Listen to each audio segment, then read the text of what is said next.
everyone excited to be here? Okay, well, I am excited to be here. I'm really nervous. I have been living under a rock for the past 2 years, like most of you. So excited to see some familiar faces, some new faces, and just talk watches. Yeah. So first and foremost, thank you Dubai Watch Week for having us, and thank you all for coming. I'm going to introduce our speakers today. First and foremost, I'm Cara Barrett. I used to work at Hodinky, and now I'm the CEO and founder of Parchie, which is a kids' watch. If you want to see one in real life, I have one on today. And today we have Brandon Little joining us. He's the VP of Creative Design at Shinola. We have Eric Wind, who owns Wind Vintage, which if you don't follow him, you should, because he's got some great stuff. Mm-hmm. And then we have Aldis Hodge, who is an actor and horologist. So, yay!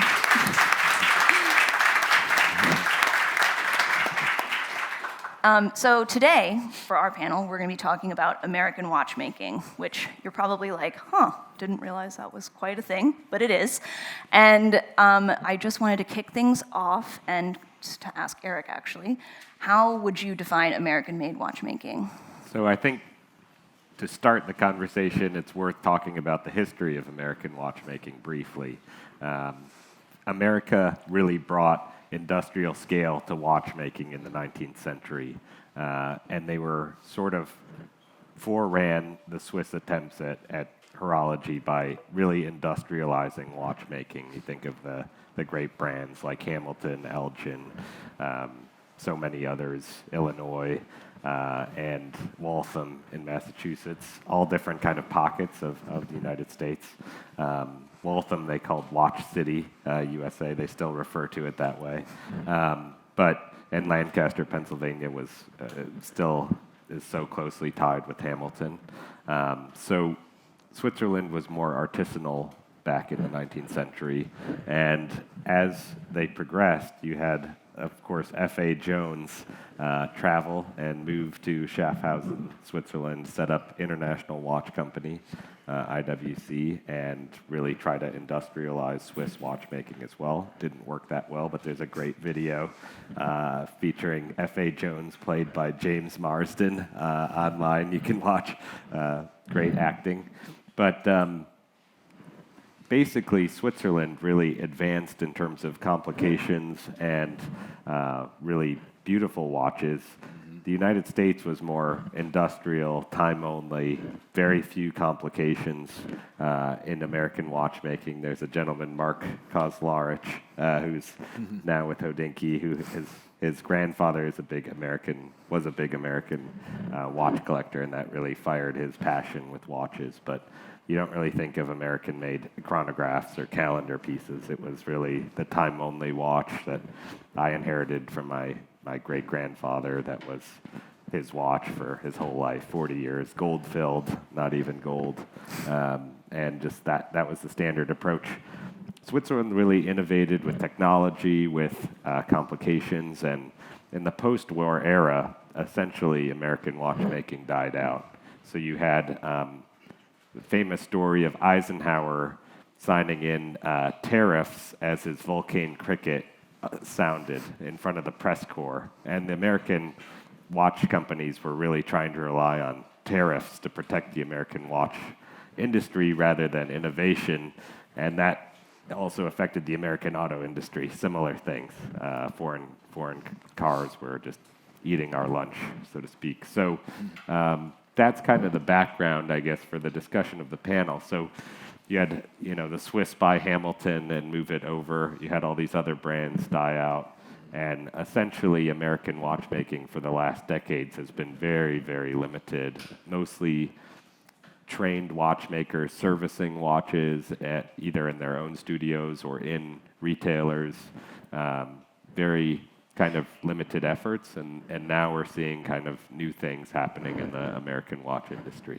Yeah, and I think it's important to point out that there became a certain level of luxury with purchasing European-made watches or Swiss-made watches in the 60s, because you kind of lost the industrialization of the U.S., and therefore the watchmaking industry here died out. So today, you're faced with a new batch of American watchmakers.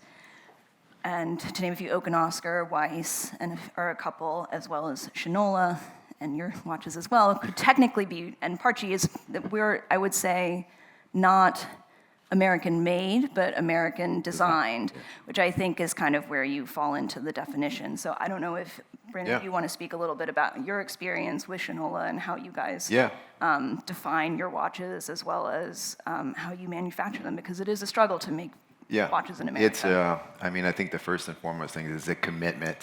So you have to go all in. And we are now 10 years in to that process, where we literally shipped over a watch factory from Switzerland and relocated it to Detroit in 2011. And we make about 500 watches per year, I believe, something or more than that. And we do movements and whatnot, but we had to literally retrain that whole trade. So that's the big undercurrent, is that it doesn't exist. It was literally lost. So you have the aptitudes there to go through this systematic approach of putting something together. And when you're talking about movements, as an example, which we specialize in our quartz movement, you're looking at something the size of a grain of sand. And it's about the thickness of like 0.05 millimeters. So it's really, really tiny components that you have to be very accurately placed, service tuned and whatnot. So we've seen a lot of trials and tribulations with that. But within Detroit, and it's an incredible city, an incredible group of people that live there, really coming after it and saying, no, we can totally do this. And we have people that have been working with us since the beginning, and now they're managing the line, and they're teaching other watchmakers how to do this. We've added in automatic movements into our assortment, so then there's a whole nother re-education of like how to service that. We do the calibration, we do the finishing, the final assembly, and getting it into the cases and casing it up. So there's a whole just a whole new slew of jobs that can be created to teach that and to get that going, regardless of outside of like design, thought, and engineering, QC, accountability, all those things that make up a great watch. I think that's one thing people don't usually understand. Probably everyone in here understands the amount of effort that goes into each and every task. Yeah. Like you get someone like, oh, let's just change that index, or somebody will give you sort of like a thing about like this little tiny thing, and you're like, well, did you realize like a tool has to be made to get that index, and that index has to fit on a dial plate, and that dial plate has to get set, and then the hands have to clear that, and the torque has to make sure the hands can clear that. So you get like down this rabbit hole of really amazing. To me, that's the beauty of watches, is the congregation of a whole bunch of different people to make something happen. I think that's a really interesting American story, is that that's sort of how we operate as a society here. Like it's not just a singularity.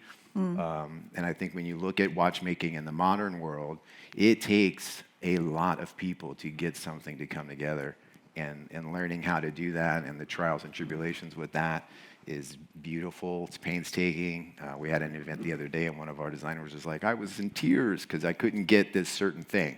Right. Bent hand, which is like a nerdy thing. I hate a bent hand. You're like, I want bent hands. And so you had to really work around a lot of problem solving to get that done. But I think it's really beautiful to see within the last 10 years a real resurgence in people trying.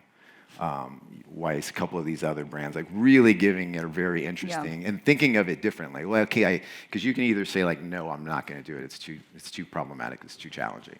Or you can say, let's work around the challenge. And I think there's some that are taking pocket watches, refinishing old movements, which are beautiful, huge, beautiful things, finishing it into cases. So there's just this great resurgence. And I think it's for us to define ultimately what that means and what you put as a value to that.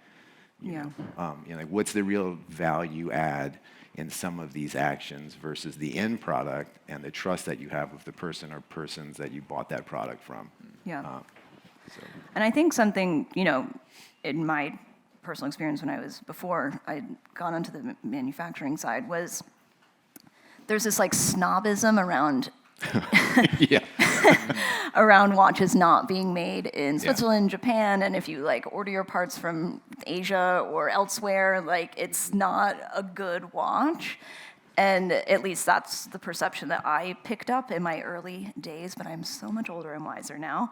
And I think something important to remember is, and I get this question a lot with Parchie, it's like, well, why didn't you make them in America? Like, it would be so much better if it was American made. And like, there just aren't the resources to do that. And if you did, it would be $1,000 at least. And so I think I'd love to hear from your perspective, Aldis, especially as you're working on a really high-end watch, like what challenges you've faced at creating a watch and kind of getting all your pieces together.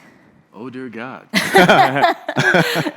I think it's important for the audience to know, like, it's like, Yeah. oh, you can't just like go out and like make a No, watch in no. America. Like, that doesn't work. It doesn't work that way. It's terribly difficult when you're talking about like with what the challenge I took on with which is making an original movement, producing a watch sort of in the horology space. When it comes to specified indications, things that I can create and sort of invent myself when it comes to just different movements, things like that. Whether it's a complicated jump hours or it could be a different form of a tourbillon, things like that. You need the facilities, you need the people who are skilled, you need the time, you need the money. And it is wholly difficult and very expensive to do that here because we don't have the infrastructure. Speaking back to what you were saying about the sort of inception of where we lost it here. We were pretty hot and popping, in the 19th century. There was a point where we exported and imported more movements and watches than Switzerland itself, but we lost our edge. We had the Great Depression, and then we had World War II.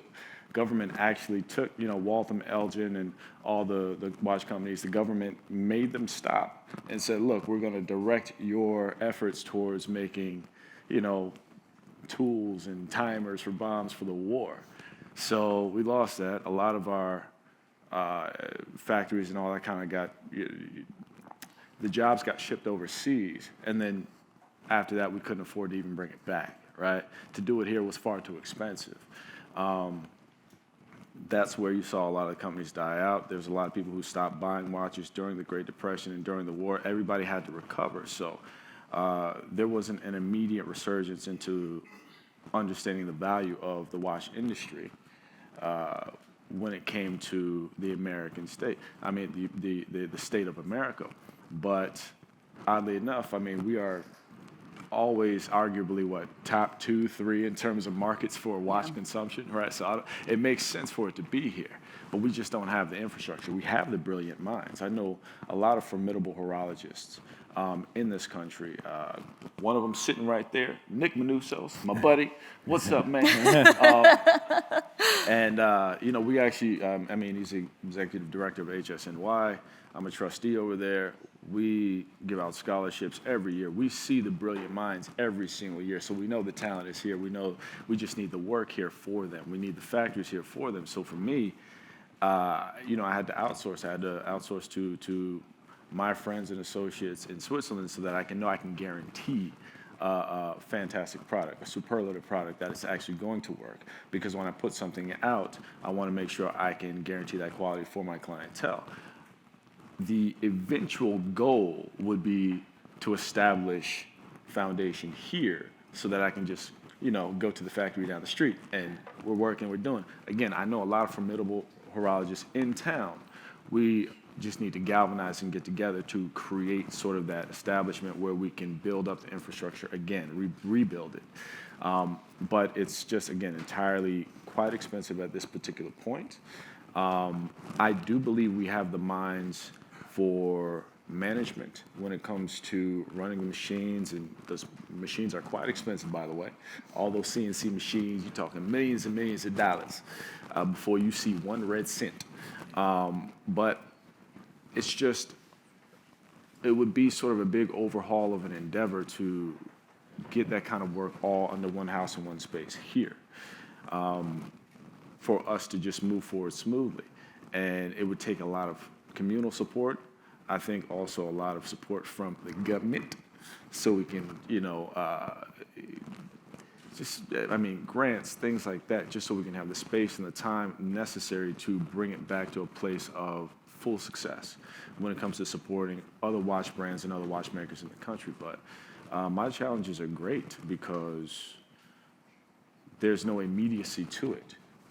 for me here. So I have to learn everything I can here, and then I have to deal with my teams all over. I got a design team in Finland. I got my manufacturer in Strasbourg. Time zones are crazy. Right now, the biggest issue is dealing with suppliers. We're short supplies when it comes to manufacturing, getting things done. You're sitting there on a waiting list. You know, you push back. You can't just go down to the office and knock on the door and be like, look, I'm gonna need that. I'm gonna need them pieces in the AM because your boy been waiting for a minute, you know. So yeah, we face a lot of in terms of supply chain and production. We face a lot of difficulties. Of course, everything else going on in the world, wars, the pandemic slows things down. Sometimes the factories shut down for 2, 3, 4 months at a time.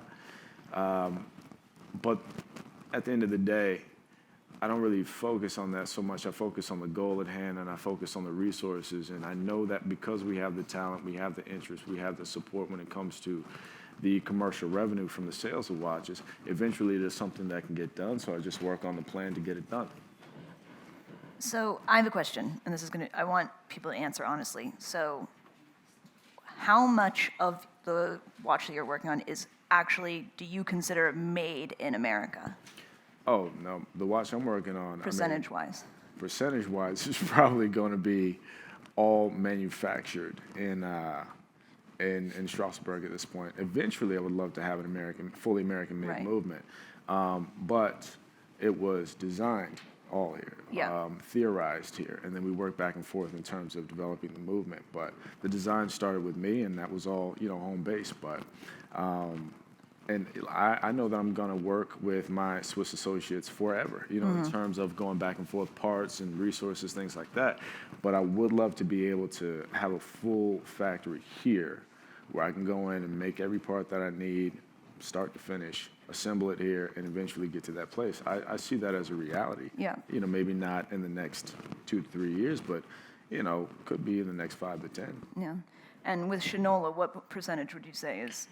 It's complicated because we import some of our parts from Switzerland, and we assemble the entire movement in our facility. So there's a very gray, as everyone knows, and we've had to learn some of the hard way, some of the easy way on how you label what is made or what is built or what is constructed, designed, and therefore. So we've got parts coming from all over the place. We've got crystals coming from one place. We've got dials coming from one place, hands, movements. We assemble all of the movements. We assemble all of the watches here. We make 100% of our straps are 100% made in our factory in Detroit as well, but because some of that leather isn't necessarily American-raised cattle, it cannot also be deemed American-made. So you get you can see all these little nuances, well, where's the cow eat? And we're like, well, I think it crossed the border in Canada. And that's a Mexican cow. Yeah. I don't know. So you get this thing, but I always talk when I was in and out of Switzerland for years and still am. But when the Swiss regulation was flipping over, a lot of Swiss people were like, well, there's chocolate made in Switzerland, and it's Swiss-made chocolate, but there's no cocoa made in Switzerland. It's not grown there. And I was like, that's really kind of interesting, right? So it's like there's this weird thing on who's orchestrating, who's the chef, who's pulling it together, and ultimately I 100% agree, who you're going to trust, and that boils down to, either your name or your brand. Right. Yeah. The Swiss can be a little murky. But they're great. I mean, the process in that is brilliant, because I do think in order to do this, you would never learn what you need to learn in order to make something even halfway work if you didn't have those relationships. Yeah. So the bell curve on the fact that you can't do it is actually amazing, because the relationships that we've built up with either Asian counterparts, Swiss, French, German, that's irreplaceable. And that's irreplaceable knowledge, because basically that's the only way you're going to get it. You're going to have to fight to go get it. Yeah. And coming from the United States as either a designer or a horologist or anything, you sort of come down on a little bit of a lower scale, because the Europeans are sort of like, well, I've been doing this for a long time. So, so you got to go in and win that attention. Yeah. You got to understand what you're speaking about. You got to be well studied and well versed.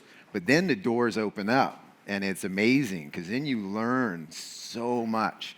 And you can see sort of a watchmaker's eye, or someone that won't say, you can't speak the same language, but you both understand that there's something you want to try to achieve, and there's a workaround, and then you both unlock it, and you both look at each other, and you're like, oh, yes, we're going to go get this, and it can be done, or we're going to work together to go get it. Yeah. And I think that's really amazing. Yeah. And I think, so our parts, to answer your question, they come from all over the place, imported parts, Swiss parts, but ultimately, we house all that. We QC all that, we assemble all that, we test it, we adjust it. If it's a caliber, we go through the efforts of calibration, testing, recalibrating. We do that with our manual wind movements and our automatic movements. So it's great to say, like, where is it made? I mean, I think if you ask someone who's a maker, if I make something by hand, there's a part of that. But is that a product of where the material came from, or a product of where the material got transformed into something? Yeah.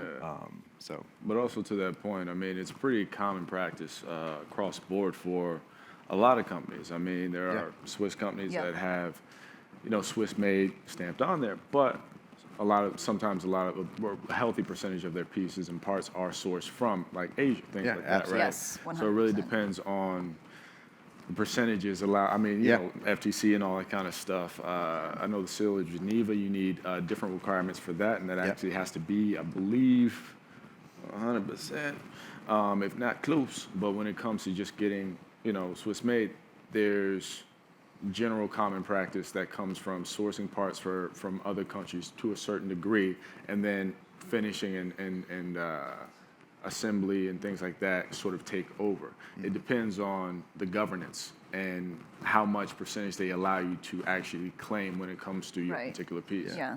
And Eric, I actually want to get your opinion on that. So, like, when do you think there was a shift? Because I'm not making it up, right? Like, there was a certain level of snobism around, like, watches that had imported parts versus being made in the country that claimed to make them. Yeah. And I think Switzerland, as you said, does say Swiss made, but it is not always 100% Swiss parts.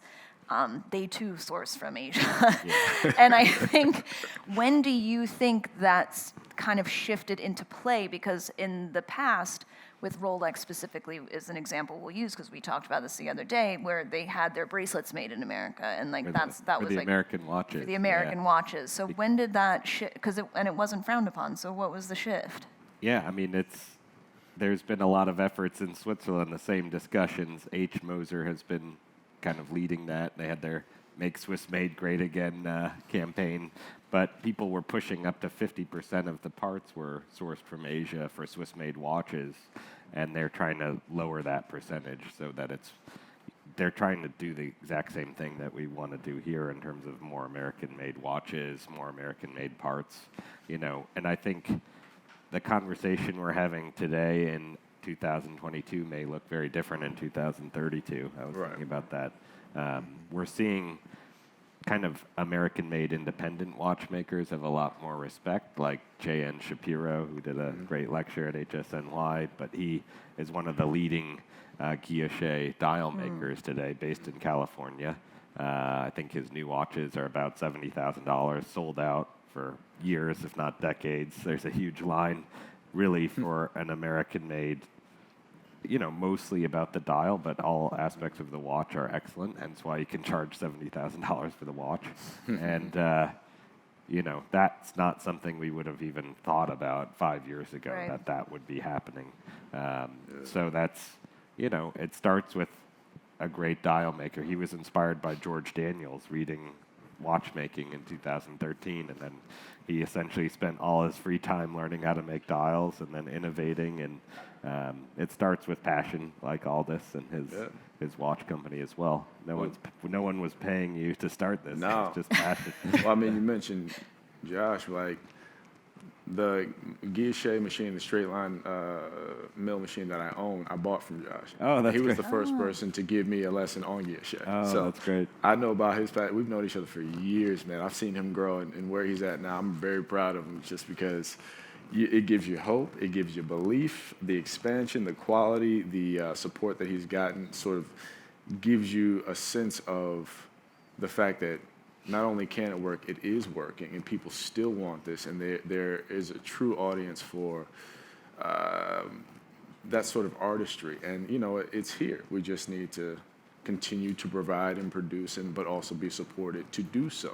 He's built his from the ground up, and I got to go check out his new facility, but he's just going and growing, man. And that's something that, again, for the conversation we're having here, there's the proof in the pudding right there. Yeah, Yeah. definitely.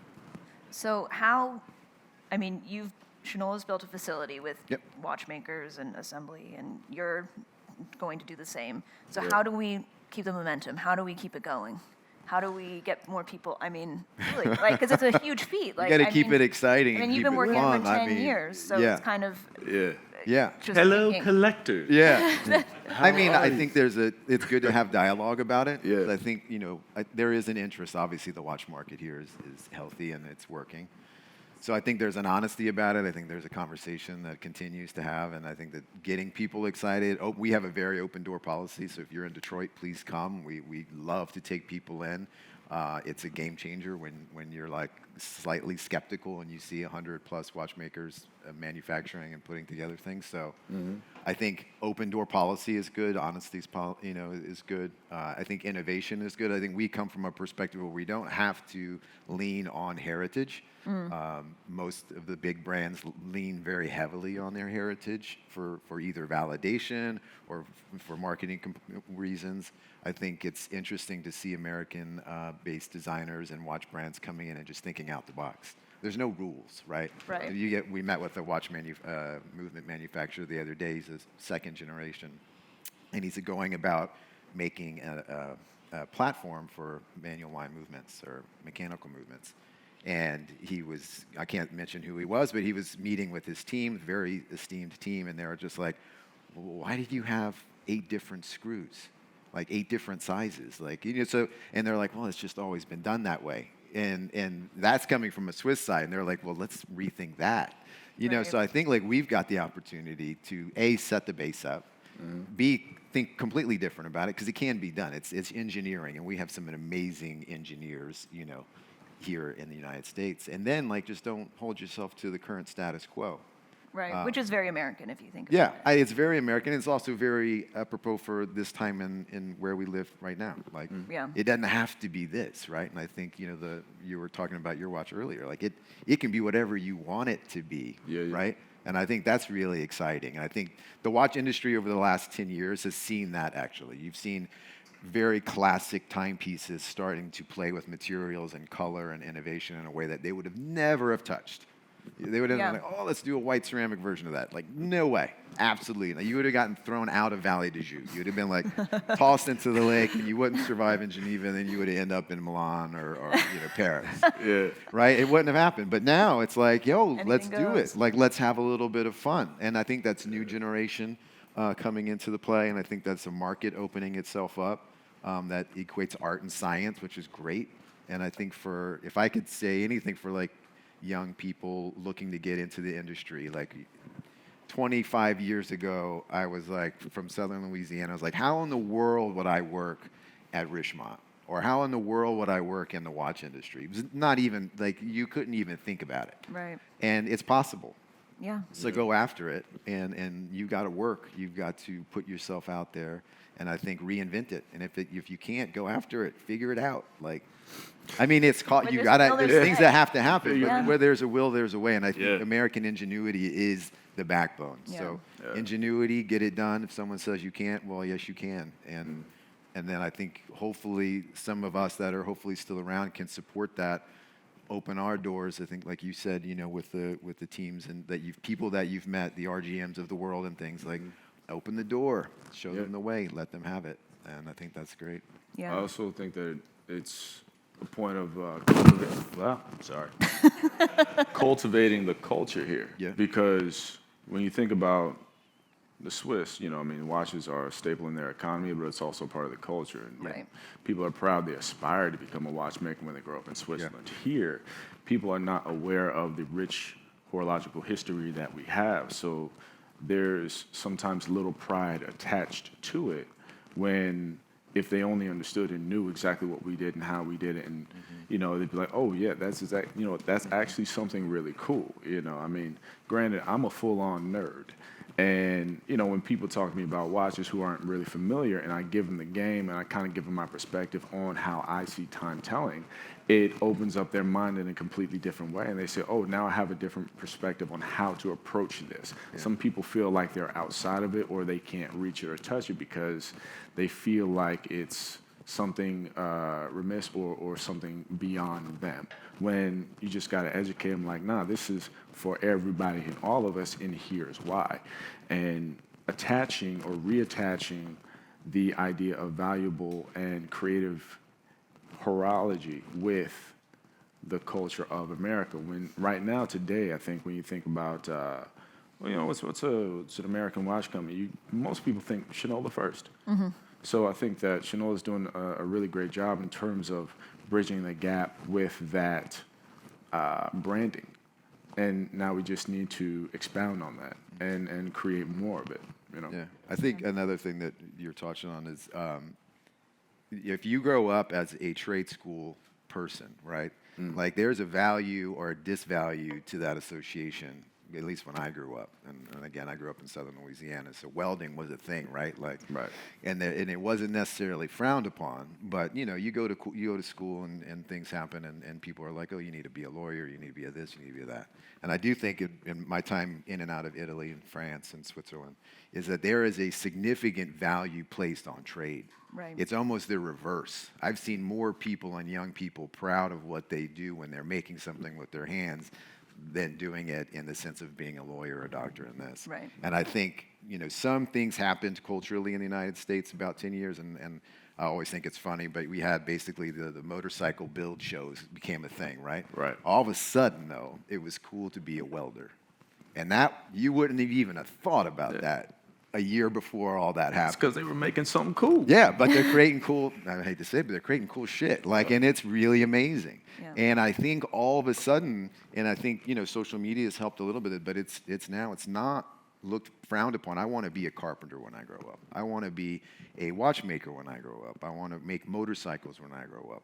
So I think we have to support that. And when you're in high school or when you're in these communities and someone's like, hey, I don't, you know, that path isn't my path. This path is this artistic path or this craft-oriented path. Mm-hmm. You have to put a value to that, and you have to put pride against that. Yeah. So I think kids will automatically be like, oh, I don't have any pride in going and assembling watches. In Detroit, it's been phenomenal. They have great pride in their labor, if you will. Yeah. And that's been really rewarding for the factory that we run there. And teaching someone how to make a strap, which, by the way, is incredibly challenging, at scale and worth anything, right? So yeah. I did the test the other day, and I was like, good Lord. And I'm really good with my hands, and I was just like, 30 steps felt like 70. And everything was off, because you're looking at these things, and you're critiquing, like, the knot, you know, on the whip stitch, and you're like, well, that's not good enough. And then you're like, well, why don't you come upstairs and then like let us show you how to do that knot, you know, 60 times in a day. But like you see people go through the process of learning, mm-hmm. and their pride with that after the day, and they've got music playing. It's in a great atmosphere, and they're like a family. And you see that end result, and those people go home and they talk about this, and there's pride. The Detroit pride is really strong. Mm. So if you work at Shinola and you make products at Shinola, it's a thing. And it's no different necessarily than working at Ford and assembling products at Ford and whatnot. And that to me is like the game changer. You know, because then the doors start to open, the pride starts to open, the ambition to be a part of that starts to open up. Yeah. Kids look down and are like, hey, that's an alternative thing. I like doing that, and I'm not going to be judged by my buddies that I'm not this, and this, right? Yeah, there definitely has been a shift towards that. Yeah, and I think if we open that door and give it'll only foster more. Like it'll be beautiful. Yeah. Well, HSNY is focused on that as well, because there's a lot of watchmaking schools and. Oh yeah, no, I was actually gonna say over like, if you want to see a happy grown man bouncing around like a little child, at HSNY we give these disassembly and assembly, you know, courses. Really you can come in and what is it, a $64.97? Yeah, you work on you come in, you disassemble, 6497 movement, and then you reassemble it, and it's sort of an introduction into the world. And for people who come in there who have never touched a movement before, it's the most frustrating thing in the world. And it's like, why is the balance wheel not rotating? Why is it not oscillating? Like, what's going on? But once you get that thing assembled and it starts spinning again, you see some happy people dancing up out of there. You're like, bruh. How many hold people up. here who have done that, taken that class? And then did you feel, Hey. were you like the happiest Nice. people in the world when you figured it out? Yeah. It's pretty It rewarding. is a game changer. If you haven't done it, you that guys really should experience do is it. amazing. It's really, it's fun. But it gives people an appreciation for exactly how difficult it is. You're not even talking about making parts; you're talking about assembling. Yeah. And it's you got to understand oiling. You got to understand pressure. You got to hopefully not scratch the movement when you're screwing those screws back in and taking it apart. God help you if you miss a part or if it falls out of your tweezers. Yeah. Because from that point, it's just all about sound. You got to just ting, ting, ting, ting, ting. Oh, it fell over there. You know what I mean? Because you can't see nothing. Yeah. But it gives you an understanding of what the average watchmaker goes through on a regular basis and exactly how difficult it is.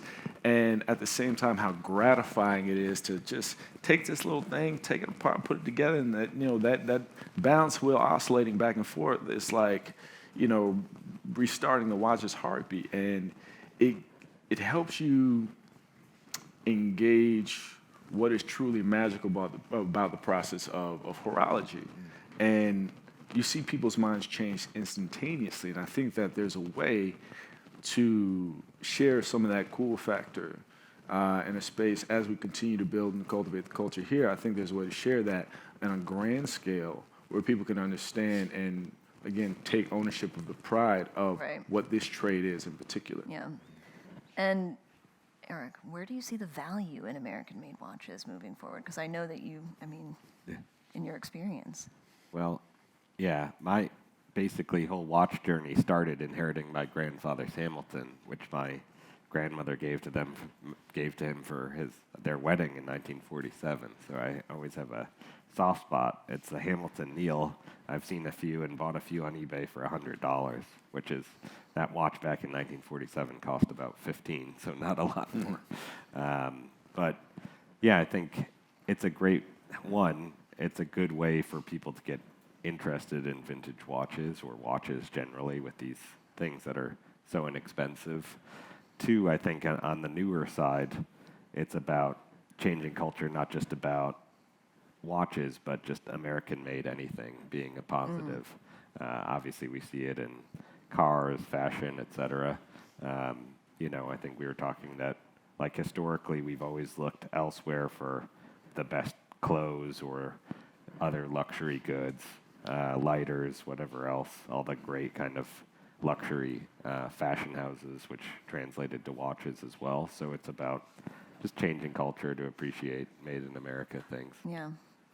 Well, we have about 20 minutes left, and I wanted to open it to the floor and see if anyone has any questions, if they wanted. Oh, yes, sir. Oh, great. We have lots of questions. Great. You first. So, Eric mentioned something in the beginning that Americans didn't innovate, but Swiss did. That's kind of not quite true because I'm wearing the very first battery-powered watch. Yeah. And that was Hamilton von Horn. That was huge innovation. And gentleman sits in front of me.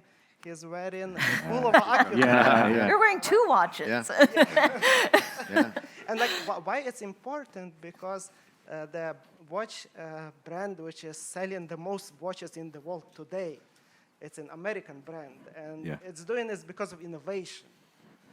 So maybe you guys can talk about the most successful American watch brand in the world. And I'll let you take that one. Yeah, so I was referring more in the 19th century through early 20th century, but obviously the Accutron efforts, Hamilton, et cetera, the electrics, was innovative, but it was on placing the wrong bet. And the Japanese, when they came out, Seiko Astron, destroyed any efforts around American battery-powered watches. So those immediately became obsolete, just like, the Apple Watch made other smart watches obsolete in a sense at that time. And obviously there are other smart watches, but you know, you have something that basically destroys other efforts like the Apple iPhone defeating the Motorola Razr or whatever. You know? Okay. I missed the Razor, though, I will say. Yeah. So Coming back. yeah, so it's just next level of technology and making other things obsolete.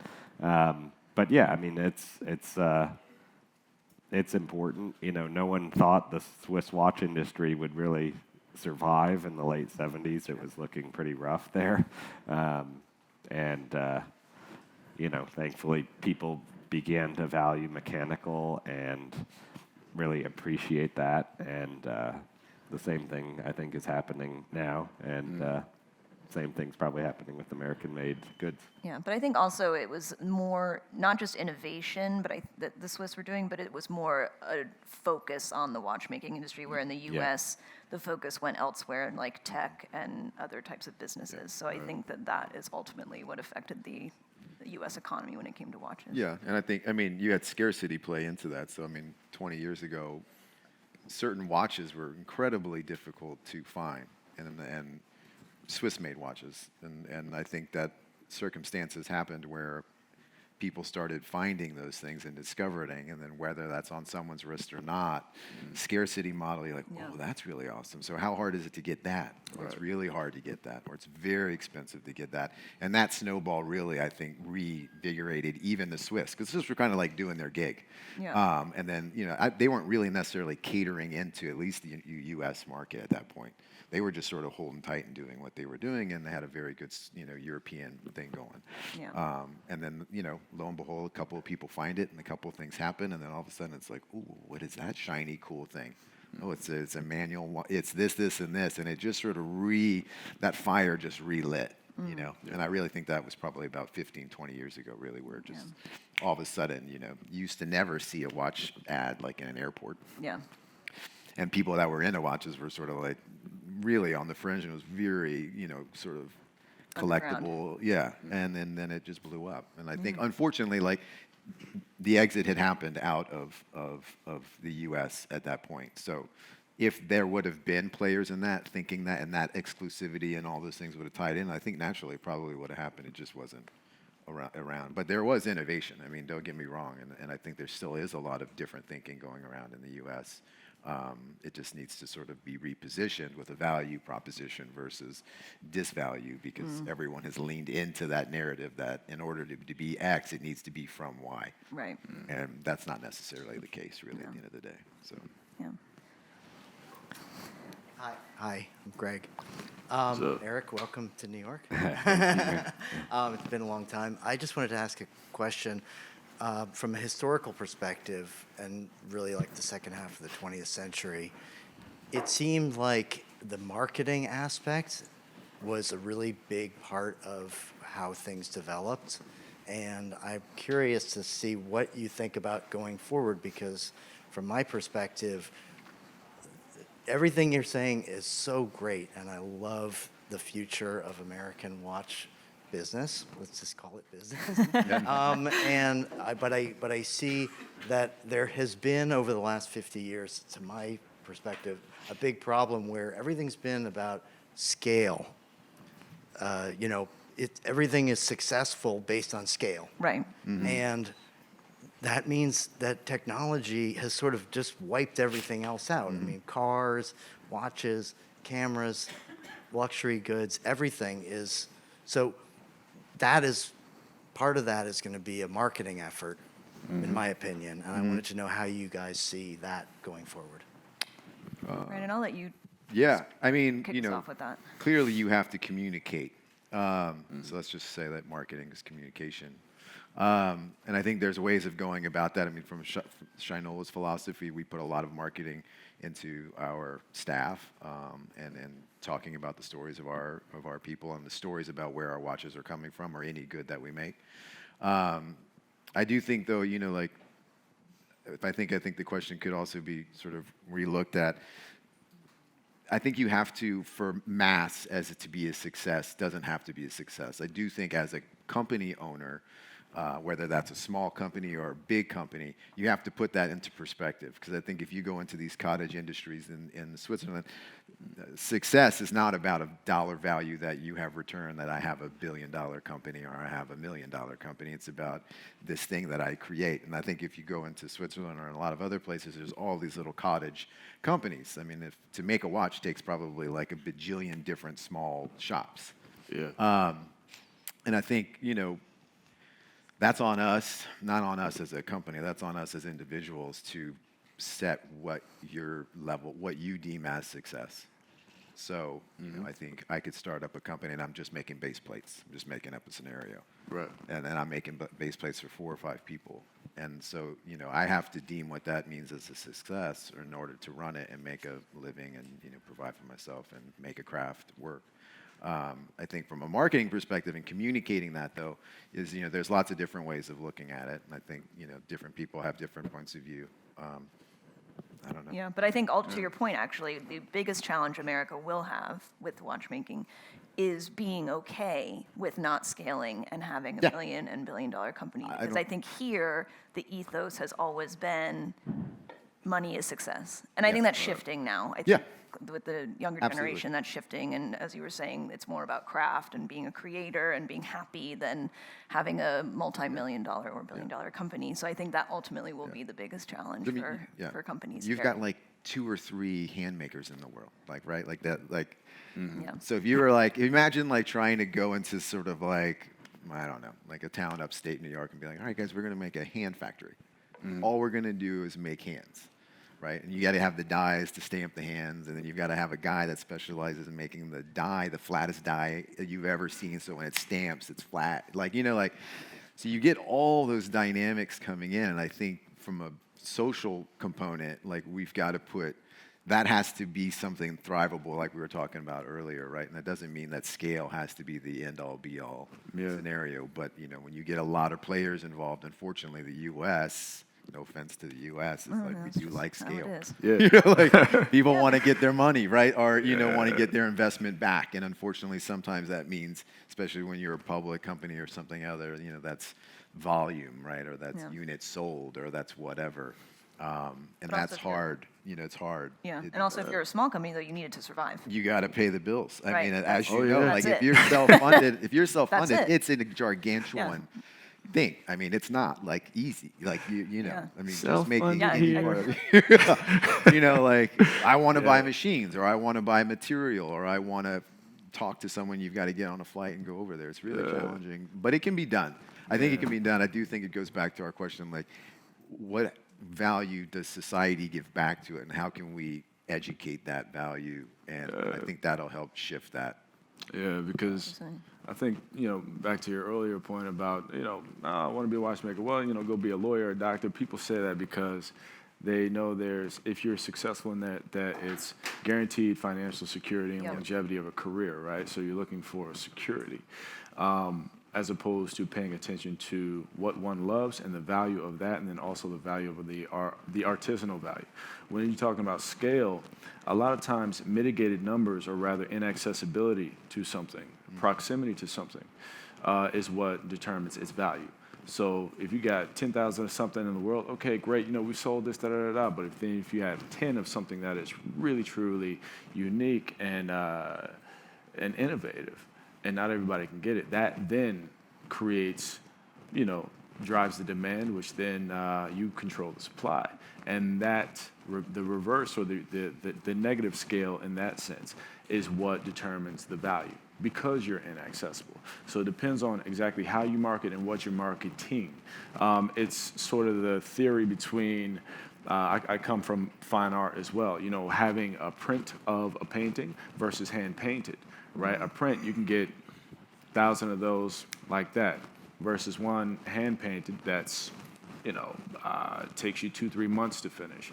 That print, you'll sell them all. Maybe you make, 100,000 off of that. But that hand painting, you'll make $1 million off of that, because of the value of it, what's put into it, the rarity of it, the unique nature of it. So what is marketed and how it is marketed is determined by said company.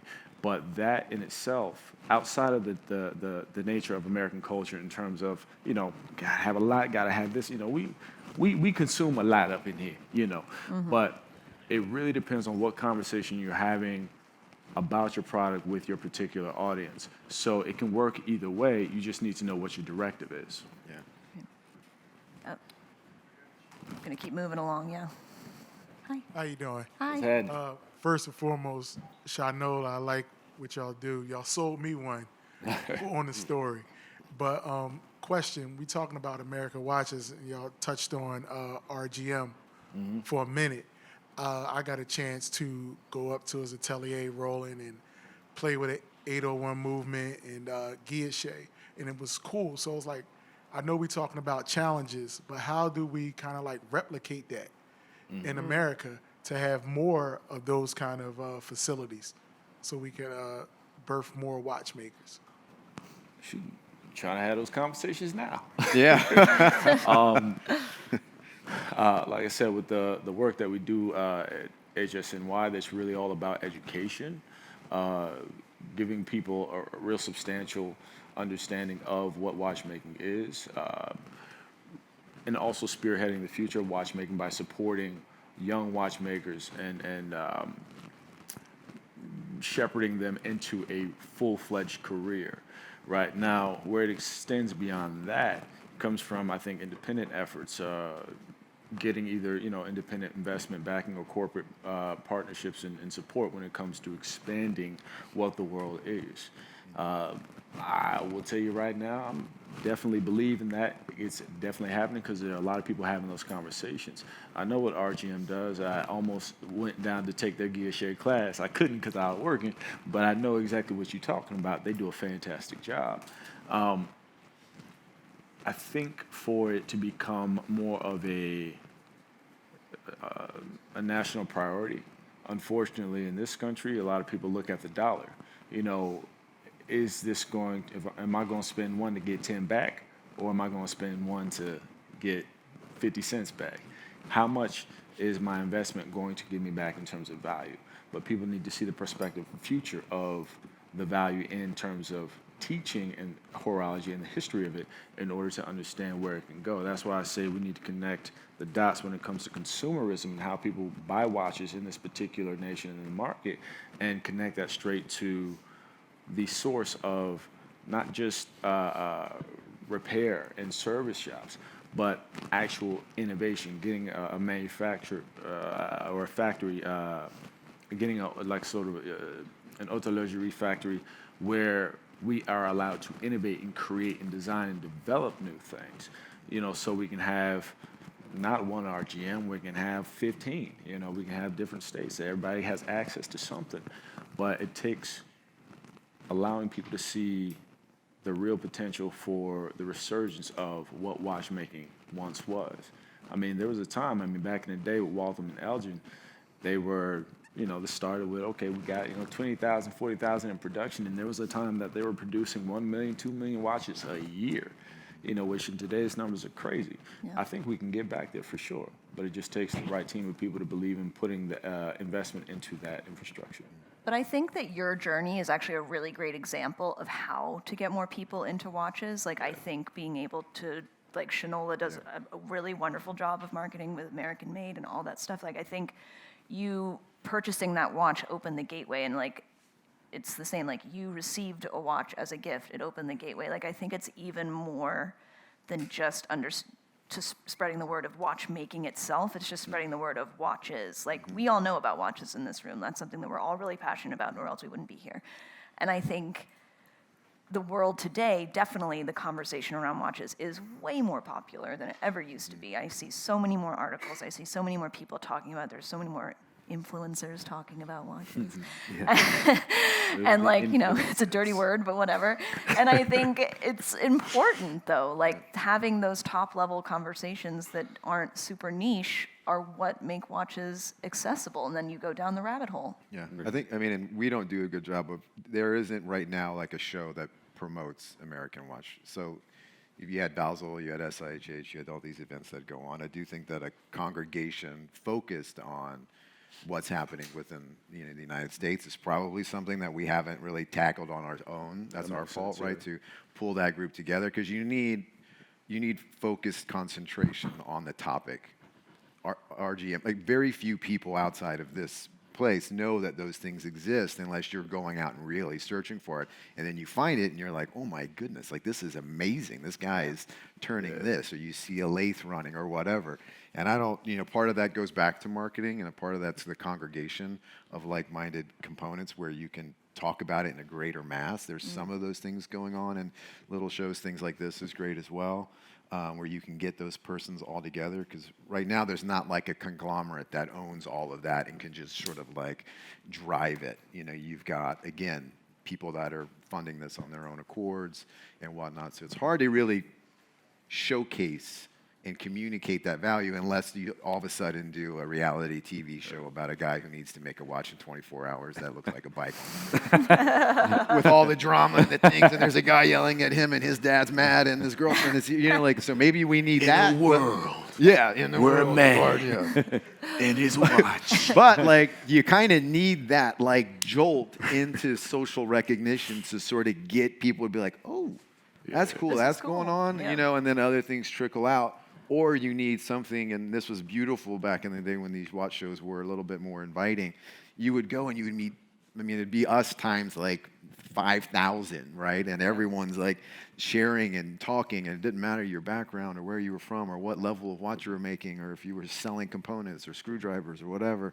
And everyone's like, oh my God, you did that. And then, and it was beautiful and it was special, and it got everyone going, and it got other ripple effects going, like the industry of communication and PR and press and whatever. And I think in order for that to really captivate the audience, I think that at some point we need to sort of probably try to rethink that and make a focal point on what is that from our point of view. And I think clarifying what that means is probably very important. Yeah.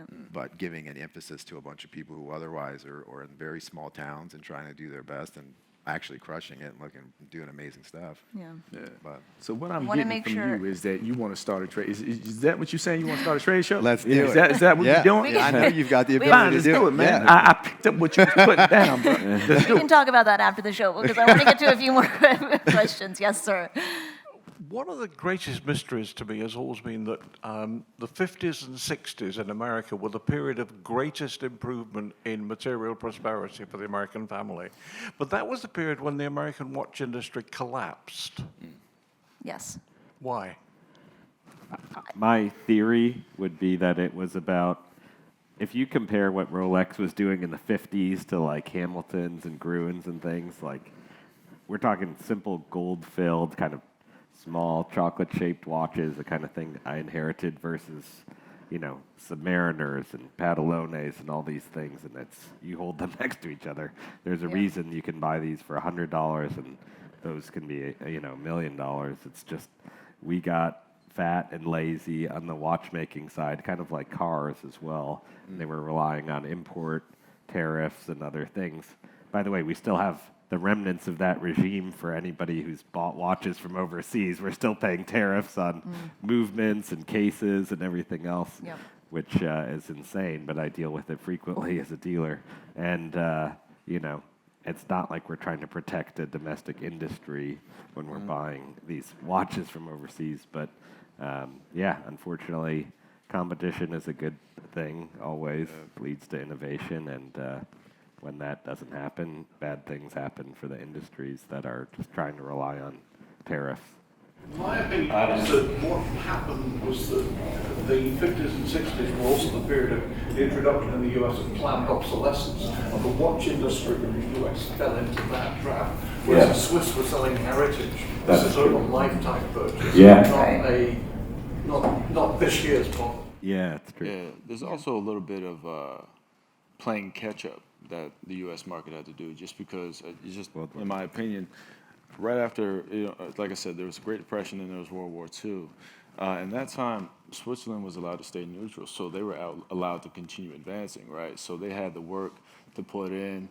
They kind of pushed ahead of us. You and I are going to have a serious argument about this. Let's talk about it. Then also, when it comes to tariffs, I believe tariffs were lowered. So the Swiss were able to take a little bit more advantage and gain there. So when it came to America, again, I don't think it was as prioritized because there were other focuses once the edge was lost there, and it was actually a bit more of a financial strain to try to bring all that business back because, again, by that time, we still had Hamilton was still going, but I believe Waltham had shut down at that point, maybe Elgin as well. A few years later, Timex came through, Bulova came through, but the edge was lost, and it was really hard to get it back. So, again, I think it was quite difficult to really kind of catch up, especially when the focus was put elsewhere. And to your point, the Swiss were selling heritage because it was a part of the culture. They really branded that quite well and owning that was a part of what you did and what you came out of when it's Swiss, boom, chocolate and watches, So buying a watch was buying the Swiss heritage. So what? No, the bank accounts. The bank accounts as well. I wasn't gonna mention that, but he says let's just jump in there. But they did a really fantastic job of branding and making the idea of a watch the idea of the Swiss. And once you sort of capitalize on that, it's hard to think about any other territory attached to that, I mean, the consumer doesn't see that either. So, I mean, Yeah. ultimately, the consumer at some point chose to go one direction versus the other. And one direction did or didn't support certain things or certain companies, whether that was because of the product or the marketing or the promise or whatever. But it's a new game for sure. And at some point, it died. And it was either the consumer's inability to sort of make a connection to that and purchase it, or it was the industry's ability to connect with the consumer and say hey, I'm here and I'm still doing something. Right. Come to me for it, right? And that's now up for redefinition for sure. Absolutely. Yeah. It is 12:01. Do we have time for, a couple more questions or one more question? We have time for one more question. Okay, someone else pick, not me. It's too hard. Okay.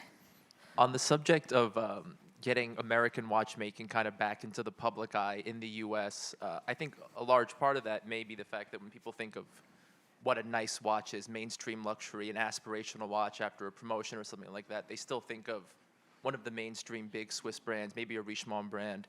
And we've seen kind of on the stage here, the ultra high end, the J.N. Shapiro's and more of the accessible entry-level brands. But is there room for mainstream luxury American watch brands, the kind that people think of when they want a nice watch, or is that space just kind of forever taken over by the Swiss with their money and power and history? I'll answer that question really quickly. Yes. Yeah. Yes. Done. Yes. Yeah. This Thursday we had an event for a new product that we launched, and we have an individual there who's, I would say he's probably in his early 30s. And he was a technician, worked the line in Ford, or GM, sorry, and has gradually made his way up. This guy is an amazing guy, and all of it's a great story, right? He's just worked his way up, and now he's a general manager and does really well.